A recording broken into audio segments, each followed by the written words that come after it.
Yeah, it's such an important profession, and I'm sorry to say that I've heard from so many teachers in the last 6 months who tell me that the joy has been sucked out of the job. And it's such a hard thing to hear because our teachers are so important to the future of our state, to the future of our economy, to our families. I think in Providence, it's a combination of both the really difficult days through the pandemic, of teachers trying to teach remotely, dealing with different masking protocols, vaccine protocols, and just an extraordinarily challenging time, as it was for everybody, but particularly in our schools. But then also this state takeover. Our teachers feel like they have whiplash from the constant change in the school system. Every couple of years we've gotten a new superintendent. Every time that superintendent comes in, he or she does their own evaluation, their own theory for change, they push through a new curriculum, and then by the time we start to implement that plan, that superintendent is gone and we start the process all over again.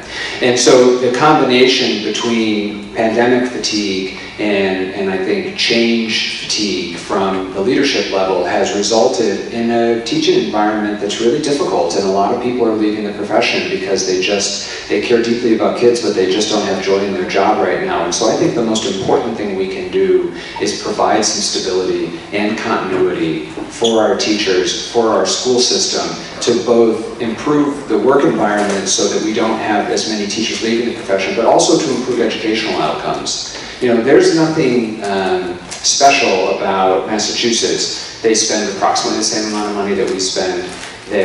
Our kids are just as bright and ambitious as the kids in Massachusetts are.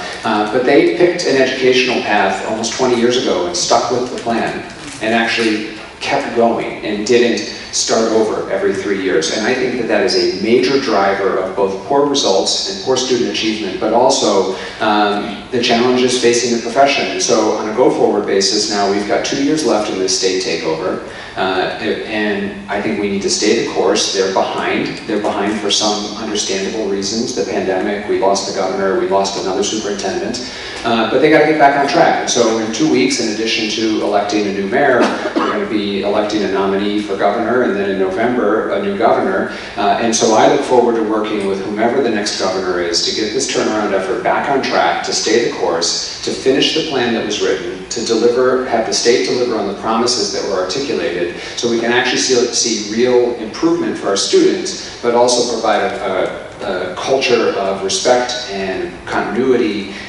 for our teachers so that they feel like what they're doing isn't going to be constantly starting over again, because I think it's a major driver of these shortages.